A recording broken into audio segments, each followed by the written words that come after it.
Hi there, my name is Rachel, and for those of you who don't know me, I'm 19 years old and from Singapore. And a couple of weeks ago, I finally got to announce on my social media that I will be making my professional debut as a cover Kim and ensemble member of Miss Saigon Vienna. Which is a pretty big deal for me, I guess I would say, just because it's always been my ultimate dream job. Like, you know when you're in middle school and people ask you, what's your ultimate dream job that you would do if you had absolutely no restrictions whatsoever? People say stuff like, I want to be the president of the United States, or I want to be an astronaut and go to space. And mine was always that I wanted to be a Kim in Miss Saigon. Even before I knew what that meant and that you could do that as a real career or how to get there at all, I had no idea, but I just thought that being in Miss Saigon would be such a cool thing to do. So when I announced this news on Instagram and stuff like that, I got a whole bunch of DMs and questions, which is kind of crazy to say, but I did get a lot of questions from people asking kind of how this came to be. What my audition process was like, how I found this opportunity, how this all culminated in my professional debut. Which I totally understand because I've been keeping this news inside me for about a year and a half now.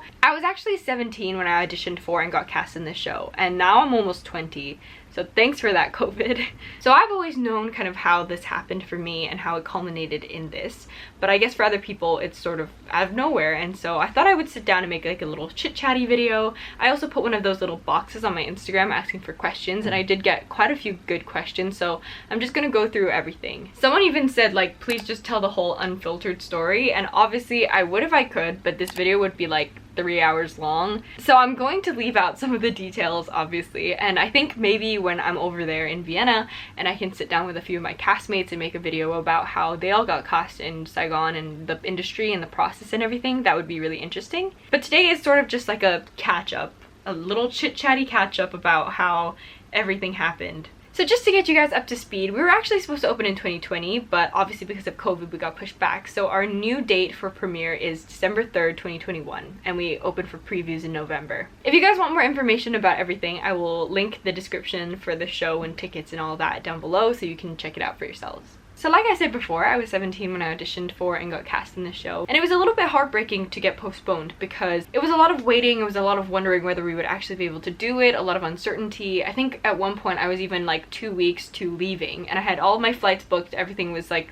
set in stone, and then we got postponed, got the news, and I had to cancel everything and make that decision whether I wanted to stay in Singapore or go over to Vienna. But actually, in hindsight, I'm very grateful that we did, just because the year gave me a lot of time to grow, not only as an artist. I mean, I did a couple of shows and things like that and I learned a lot, but the other thing was that I grew a lot as a person. 1 year has made a huge difference in terms of how I look at the world and how I carry myself, so I'm very grateful to have had that year to sort of like get my stuff together and mature a little bit. So the first set of questions that I got is how I found the auditions. I've always been a massive fan of Saigon, but especially of the revivals, so I got to be kind of known, I guess, in the community on Twitter and things like that as the girl that just really loved Miss Saigon and wanted to be a part of it one day. And I would do silly things like post on my Instagram and on YouTube and things like that, videos of myself singing from the show.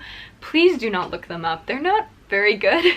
But I guess through that, I got to talk to a lot of people that loved the show and also people that were part of the show. Through that and manifesting it really hard, I guess, I got into this sort of like community of people who recognized that I wanted to be a Kim. But I had always been just shy of the age of a Kim, because most Kims are like 17 usually, and I was like 16, 15 when the revivals came out. And I started to get a little bit disheartened because obviously when the Broadway revival came out, that was sort of like the tail end of the Miss Saigon revivals. But when Miss Saigon Vienna was announced, everybody started to be like, Rachel, have you put yourself up for this? You need to put yourself up for this. Like, this is your dream. This is kind of now or never. And I was like, but I don't speak German. I don't do all of this. Like, am I even ready? And things like that. And I started to doubt myself. But then I was like, no, you know what? I need to just put myself up for it. So because I'm in Singapore, I had to send in a self-tape. And I think I sent in a video of myself singing Sun and Moon Reprise in German, and I had learned it in like 24 hours and it was rough. But from that, they invited me to go all the way to Vienna to do an audition in person.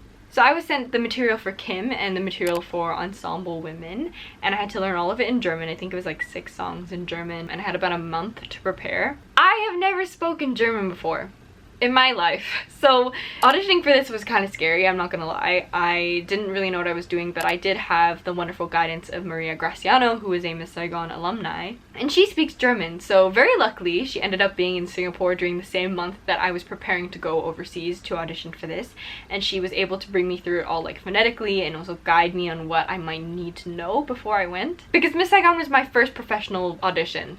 like ever. Obviously I'd been to little auditions in Singapore and things like that, but I'd never been to a professional audition before. And you can imagine how terrified I was. I didn't really know what to expect. Well, I did, kind of. I was told in theory, but I didn't know practically what I would need to do, things like that. So the audition process was quite straightforward. I think the first round that we did was like dance, and they cut people after that. And then we came in to sing, and they wanted to hear all of my Kim stuff, and then they wanted to call me back for another round. We went through a couple of rounds actually. It was all very scary.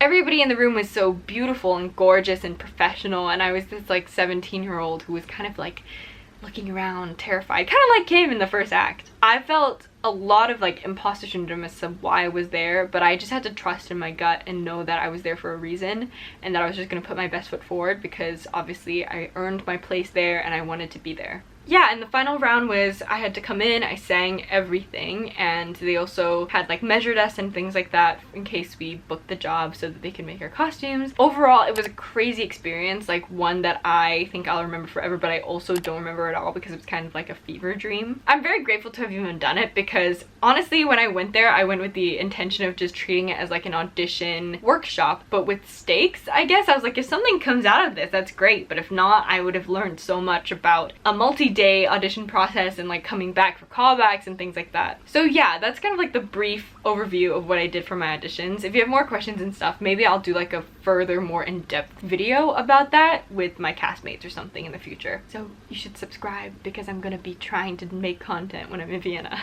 Another set of questions that I got was, do I speak German and did I have to speak German before I auditioned? So like I said before, no, I didn't speak German. I have never spoken German and I learned it for the show, and right now we have a phonetics coach who is amazing from the company, Suzanne, who is helping us learn the material. I tried to learn German as a language, but it's so hard, so right now I'm focusing more on the phonetics side of it, and then hopefully I'll pick some of it up on the way.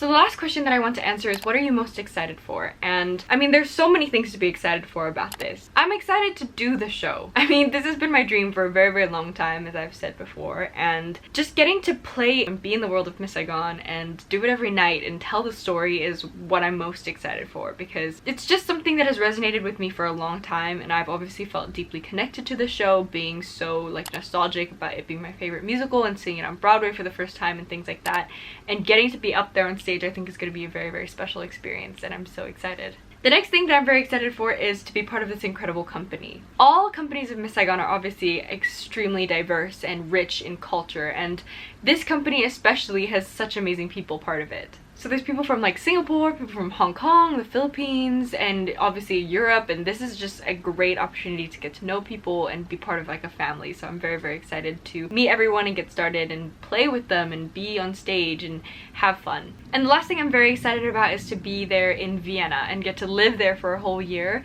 When I went there for my audition, I fell in love with the city. It is a gorgeous, gorgeous place to be. There's so much culture, everything is so beautiful, and I'm very excited to experience it and just get to be there. So yeah, that's all I'm gonna answer for today. It's already been quite a long video in itself, I think. I'm gonna try my best to document more content and things like that about Saigon, and obviously if you guys have more questions and things, you can always DM me or let me know. But please, if you can, do the subscribe and like and comment thing, and just follow along this journey, I guess. Obviously, I hope I'm not too busy to do all of this, but yes, I hope to, because I think for one that I'm gonna be very, very grateful to look back on it when it's all over. When it's over and I get to watch back the vlogs, I think that'll be such a great thing to have. So I'm gonna try and video little bits and bobs when I can, because obviously I'm gonna be very busy. Yeah, if you like this video, please give it a thumbs up. I don't know how to be a YouTuber, but yes, you can follow me at hyperracial on Instagram and Twitter and all that jazz. I'll link it all down below, and I hope to see you guys around here in the future. And yes, I think I'm going to be making a vlog series, so please do look out for that. And yeah, if you guys have any other further questions or want to know more or want more videos about different things, do let me know so that I can put them on my list and do that for you guys. Thanks so much! Bye bye!